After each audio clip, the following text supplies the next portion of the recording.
enormously. So without further ado, speaking of things, I'm going to bring up Greg, and he is going to introduce our speaker. Thank you, sir. Welcome. I'm on the mat. Am I in the frame, Mr. Johnson? Sure. Am I okay? Well, that's two different questions. Yeah, right. That's right. Is that better? Yeah, am I located appropriately, as I should say? Well, it's my pleasure this morning to introduce the Director of Community Development for the City of Arcata, Mr. David Loya. And Dave has been in that role since 2016, and you've been with the city about 15 years now. He's going to talk, and we've probably been hearing a little bit about the Gateway Plan. It's kind of an exciting and certainly community changing idea and project. And oh, there I am on the screen. Get down below the guy there. Okay. It's not about you there. Yeah. And you know, I work in economic development. One of the issues that we're really dealing with and trying to figure out around the labor shortage and a lot of other things around here is the lack of affordable housing, and not only affordable housing, but housing at all. And we've been dealing a lot, and I work with a lot of employers who are dealing with an inability to hire people all across the income spectrum, from the top to the bottom. And that's because not only is for folks who aren't earning as much, there's not, the affordability is an issue, but even those who are here, they're paid well, are having a hard time finding houses. So housing is a big issue, and it's one that we're dealing with from the economic development side. And of course, Arcata is going to have amazing growth coming with the expansion of Cal Poly and a number of other projects. So I thought it was a good time to hear from Dave, who's going to, fix it all. So, David Loya.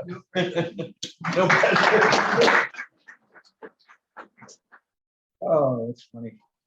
Yeah, yeah. Definitely going to fix it all, and sometime by the end of the year. Thank you, everyone. My name is David Loya, and I am the Director of Community Development. And I'm super happy to be here. I'm also super happy to see that it's a very small group, because my irrational fear is a paralyzing fear of public speaking. I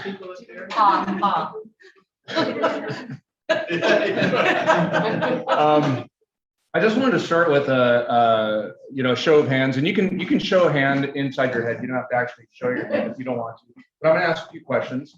And part of the reason I'm going to ask these questions is in part to help me understand, where you're coming from, but also for you to reflect on where you're coming from, where your neighbors are coming from. One of the things that I find in the work that I do is that oftentimes when we're talking about, major shift in the way that we're planning on doing something, or, it's a new project in your neighborhood, or whatever it is that we're doing in planning or doing something for the community. When you're talking to people, surprisingly, they're primarily thinking about, how is this going to impact me? And that's what you hear back from them. It's, how is this going to impact me?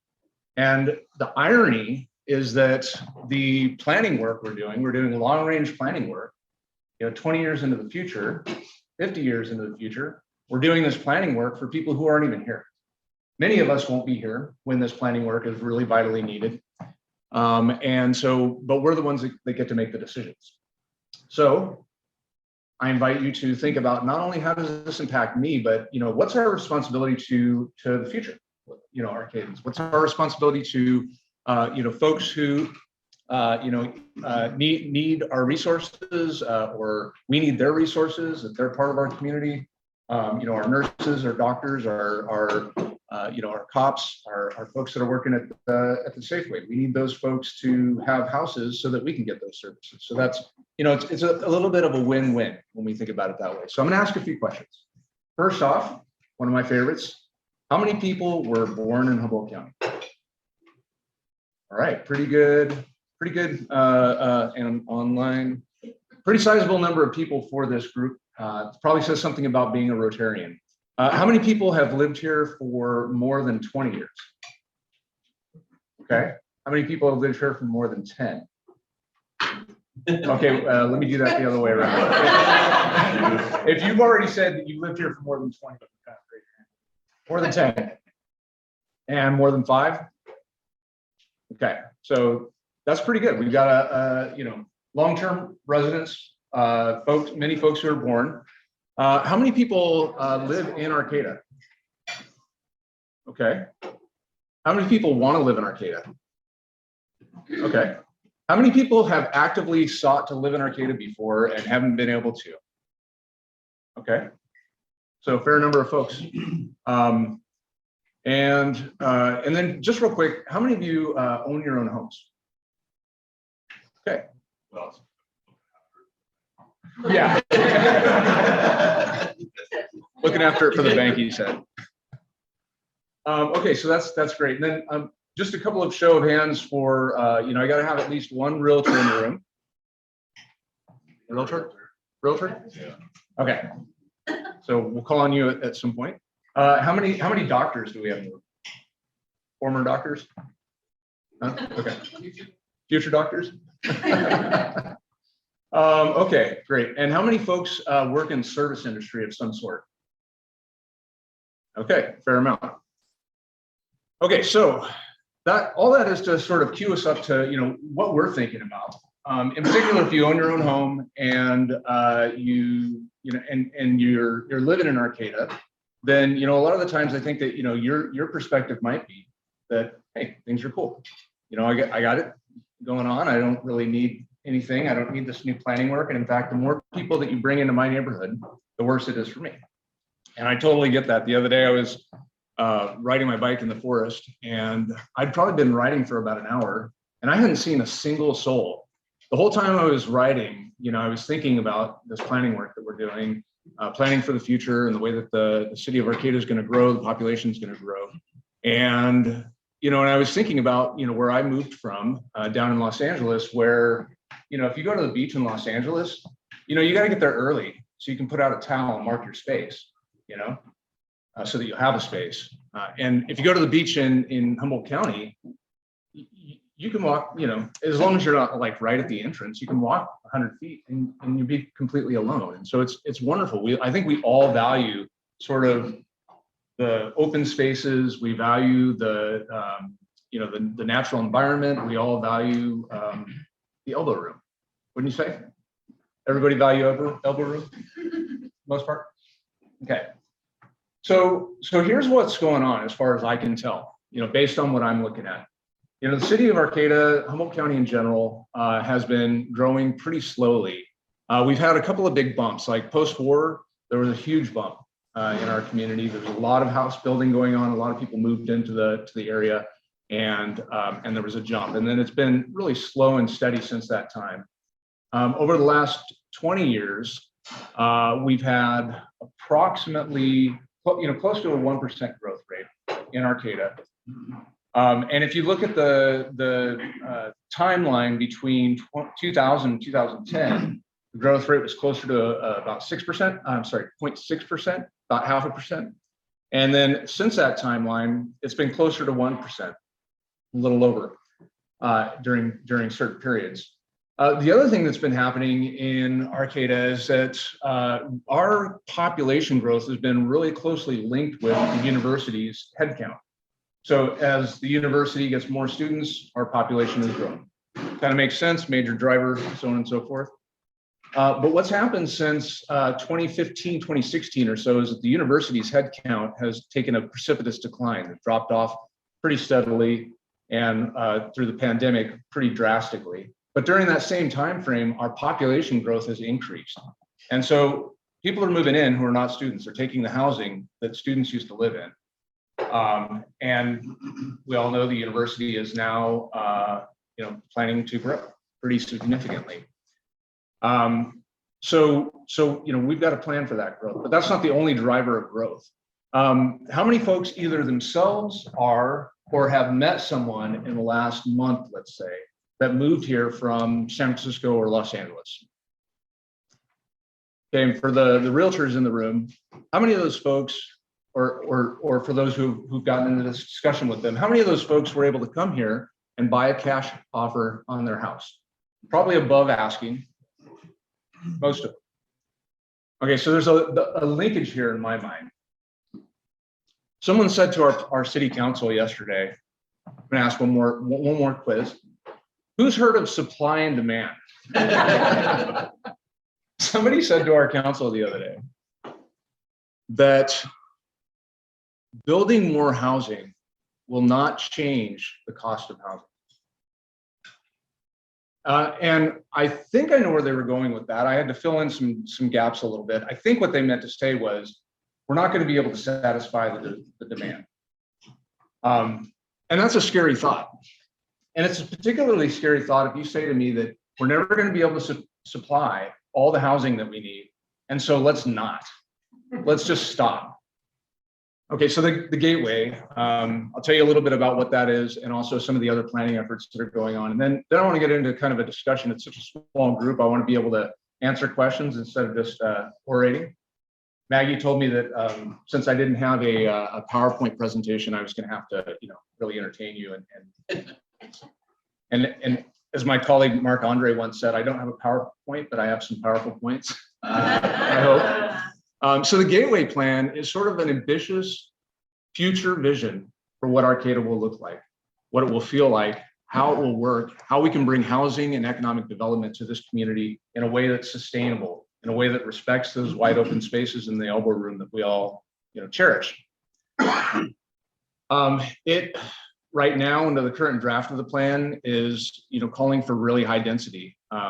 There's at this point in the draft, I want to be clear, it's a draft. There's allowance for up to 8-story buildings in some places, which is, I know, shocking to think, like 8-story buildings, right? Well, the reason why we propose that at the staff level is because in all the work leading up to this, we've been working on the plan for about 5 years now.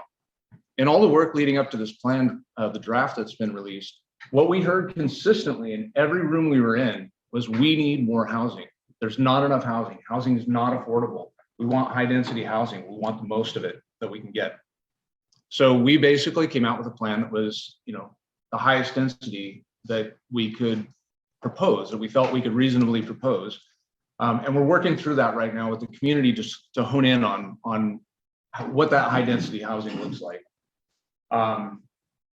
So to that end, coming up in July, we're hoping to be able to start working on some public engagements where we'll be doing community design, where we'll be taking your ideas and reflections on what we're proposing to try and help craft what, when we look out and we see Arcata and we think, yeah, that's Arcata, that we're going to continue to feel that way as Arcata continues to develop.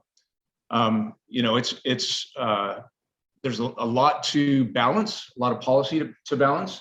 Some folks are really concerned about, well, what about parking? What's going to happen with parking? It's going to be harder to park in Arcata.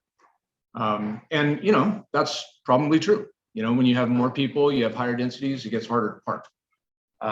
And so the question is, do we want to have a place for a car to be at night, or do we want a place for a family to be at night?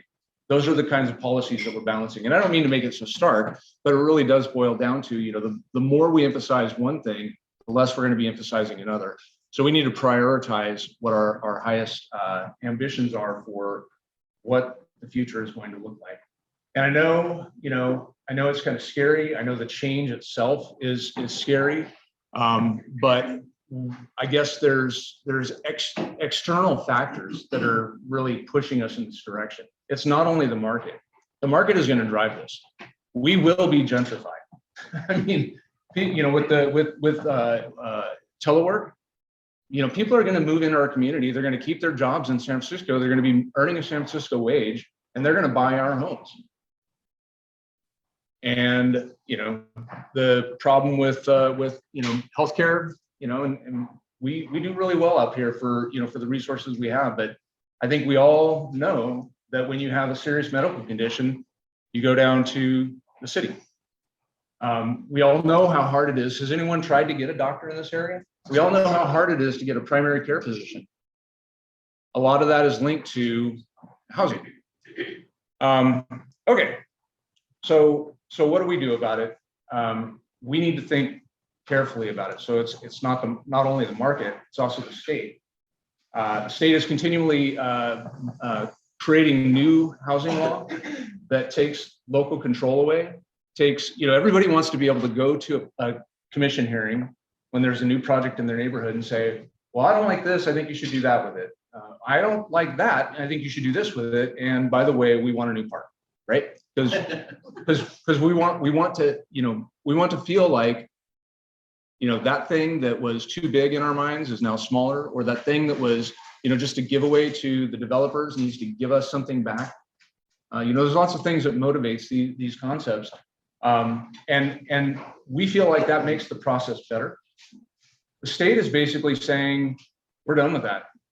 The state is saying, you jurisdictions are not producing enough housing. And so we're going to continue to adopt laws that basically make those approvals with no discretion, no public hearings. The jurisdictions have to approve them. And so, we have market factors, we have state factors. I guess my appeal to the community is really whether you like it, you embrace it, you think it's the right thing to do, or whether you hate it, you think that Arcata should stay just the way it is. And none of this newfangled planning work is going to fix anything. What I would say to you is this, is that it's happening. It's happening. And the only thing that we can do that will have a meaningful impact on what the future of our community looks like, if the state continues to push the direction it's going, and I think it will, is to get involved right now and to embrace the fact that our community is changing and we need to help guide that change. So that's a lot. It's a big responsibility. It's on all of us. And I hate to be the bearer of this news, so those of you who find this, appalling, but I think that we can find a good solution together. I think we can reasonably manage growth and development in our community that still provides for high quality, spaces like the plaza, for example, like the trails that we were talking about earlier. So I want to open it up. I want to be able to answer, questions or, take pot shots or whatever it is that you want to do. And just kind of talk through what are the issues for you. Yeah, the thing that keeps me up at night, I know it's going to happen. Free market, Humboldt, City of California, they're going to do whatever they're going to do. I worry about infrastructure, fire, police, and public works. Yep. And not enough water, not enough septics, we've got a sewer system, not enough cops, not enough social workers help the cops. Yep. Fire department, I don't know what they're going to do. They're always broke. How's that? I mean, you've got to provide for that too if you're planning, right? Yeah, absolutely. No, that's a really good question. There's a lot of physical infrastructure that will need to support the growth. And there's also a lot of service infrastructure that will need to support that. And most of that is paid for either by direct fees. So when you build a house, you pay into the sewer and water infrastructure, you pay a portion into streets and so on and so forth. So the development will be paying a fair share of the cost towards those infrastructures. And similarly, when you build something, it increases the value of the property. That property then generates property tax, and that's how all these other services are provided. Except Humboldt doesn't pay for any of that stuff, right? Humboldt does not pay for any of that stuff. So thank you for that pivot. Humboldt State the Cal Poly is growing, right? They've got their prospectus, they're growing. They're gonna, increase the programs. They're bringing all kinds of new students. Some of their students are gonna be online. They're gonna try and build a online learning community. But many students are gonna come to our community, and they're gonna need new classrooms. They're gonna need new dorms. They're gonna need new facilities for all kinds of things. And they just bought the bank. They bought the Craftsman's Mall. They bought the Stewart School building. So one of the things, what this looks like to me is the university is going to take care of itself. So again, we can either, drag our heels, say, no, this isn't going to happen. We're not going to allow it. And we're not going to provide for the, housing or whatnot that the community needs. And the university is part of the community. But it's still going to happen. The university is not going to fail. The university has oodles of cash right now. Becoming a Cal Poly is just like, they've got, they walk down the street and money is just falling out of their pockets.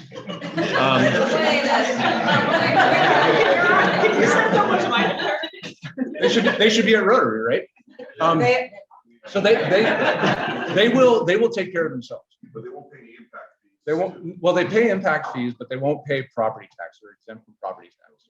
So water hookup, sewer hookup, a lot of infrastructure, they do pay. They pay for that, Okay, good. but they don't pay property tax and they don't have to follow our local regulations. They don't follow our laws. So you talked about how infrastructure would be paid for. Are there physical limitations to the infrastructure? Is there's only so much water in the Mad River. There's only so much capacity. How close are we to capacity with all of those things? Right, yeah, well, for the water end of the spectrum, we're nowhere near it. For wastewater, we're also in the next 20-year horizon for growth, nowhere near it. We also will have to, make plans. I mean, with sea level rise, climate change, sea level rise, and the limited size of the wastewater treatment plant, we're going to have to figure out, well, what do we do next? And so that's part of the planning process. Excuse me, when you say we're nowhere near it, you mean we're nowhere near having enough, or we're nowhere near capacity? Nowhere near capacity. Yeah, we've got That's what I thought. plenty of growth potential in the existing infrastructure for water and wastewater. We have constant problems with what's called inflow and infiltration. The pipes are leaky, and so when it rains, the water goes in, and then that makes it challenging at the plant. But we're continuing to improve that infrastructure as we go. But yeah, there's plenty of capacity. Susan? I want to make sure I understand, no matter how progressive a jurisdiction is in creating housing, the state may mandate every jurisdiction to create housing without any local approvals, no matter how forward thinking they are. Yeah, the state applies its laws, as a blanket. So you can have Huntington Beach, who's basically told the state, they're thumbing their noses at them, saying, we're not going to do what you say. And the state's taking them to the AG, the Attorney General, and saying, well, you deal with this, deal with them. The laws that they're implementing to address the challenges in Huntington Beach apply to us equally. And so one of the laws, for example, SB 35, says if you haven't met your housing share, so every 8 years we get a share of housing from the state. They say you have to build this many units to meet your housing need. If you don't build that number of units on certain milestones, halfway point, 3/4, and so on and so forth, then the state says that anyone who comes in and builds a project with at least 10% affordable housing can do so by right, and it doesn't matter what your laws say. So they don't go through a process. There's a new assembly bill that's working its way through the legislature that would allow any site that allows retail, commercial, or parking as a principally permitted use, as a use that you can do by right, can be developed with housing, regardless of what your general plan says, ministerially. So the developer comes in and the developer's in control. Doesn't matter what the neighbors think. Doesn't matter if that's the only retail you have in your entire community. They can develop it. So I don't think that's going to become law. Fingers crossed. But that's the direction that the state's heading. So two things. How many VRBOs are there in Arcata? It's a good question. We just talked about this yesterday, 2 days ago at the council meeting. And we'll be bringing that back probably at the next meeting or the following. So if you're interested in this issue, please tune into the council meetings. We have about 140 right now, which is about 2% of our housing stock. And the other thing, I moved here in 1974, so I lived in Arcata. It was Humboldt State. Humboldt, normal. Not that.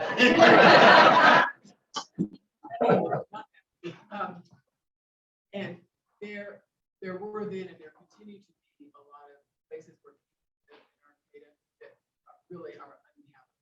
Yeah. Landlords rent people places with no refrigerators, no stoves. Yeah. Rats. I mean, so I don't know how many of those places there are, but that seems also a place to help the housing, because we don't want people to live with rats and refrigerators. Yeah. When I moved to Humboldt about a little over 25 years ago, I can say it was the first place I ever lived where during the wintertime we had literal mushrooms growing out of the wall. I couldn't believe it, but I'm the kind of person who I'm like, okay, I guess that's normal for here.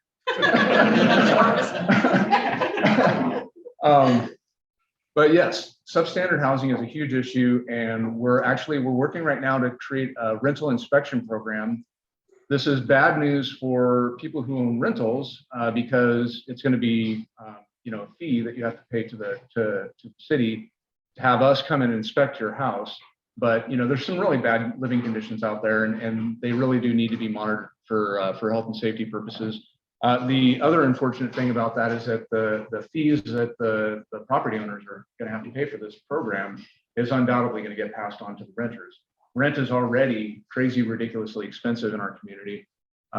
And most households pay more than 30% of their income, which is kind of considered affordable. Most households who are renting pay more in our community than 30%. So it's greedy. It's greed, it's market forces. The last time I spoke to this group, it was interesting. I'd done an analysis that looked at year over average rent costs. And for the last 20 years at that time, it's probably more now, for the last 20 years, rental rates have gone up 7% year over. And I asked the question, whose income has gone up 7% year over? I mean, mine has. The landlords. Yeah. I have a question about public transportation. So I've grown up my whole life, and using public transportation in Humboldt is not something that is bred into my brain. Yep. Because you don't have a lot of it, right? Yep. I did a couple of years commuting from Eureka to University where I work on the bus, just so I didn't have to deal with parking. So as all of these people come into town, when I travel to San Francisco, I don't think about.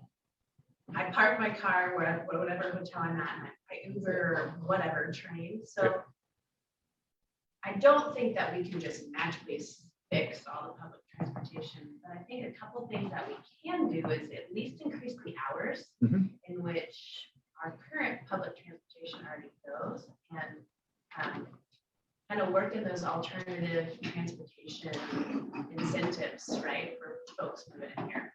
I'm sure that's probably already on the plan somewhere, but. Yeah, thanks for bringing that up. Let me tell you a couple of the things that are included in the plan right now, and also a couple of things that are going on in our busing system overall. I'll start with that. We're looking at how do we make the bus system more efficient, and so we're constantly working with HTA to figure out, like, how do we make these services better. And so I think we're honing in on a plan to try and do better now, because you're right, it's not magically going to change. None of this is magically going to change. It's going to take a lot of energy, effort, and money, and also shifting our mindset, in particular when it comes to alternative transportation. Because you're right, you can't reasonably get around by bus here like you can in a big city. We just can't support it. There's not the ridership. So what are we going to do about that? How do we fix it? The solutions that we've come up with, and we'd love to hear your input on this, is number one, we're piloting this project right now with the Sorrel Place, the 44-unit affordable housing project just down the street here at the old Isaacson site. Every person in that building, every household in that building gets 2 bus passes that work across services, and they come with the unit. So right now, you rent a unit and you get a parking space.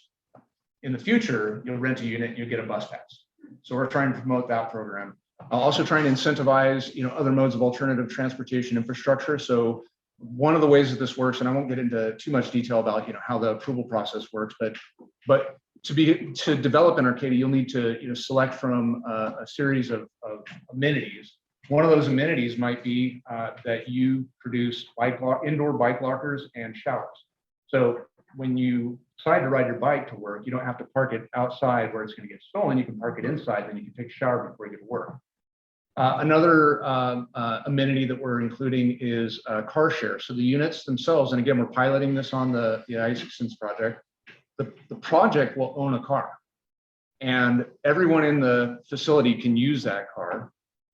It's going to be an all-electric. They're going to plug in at the facility, and so you just program with your app. You come and use the car, bring it back when you're done. So you don't have to have a car. People flipped out when they heard that the Isaacson's has 44 units and it has 13 parking spaces, and they flipped out. They said, you're not going to be able to park in this neighborhood. I'm happy to report I walk by there all the time, all times of day. There's always parking on the street. So we can do this. we can do this. We can think a new thought. We can do a new way. We can eventually get there.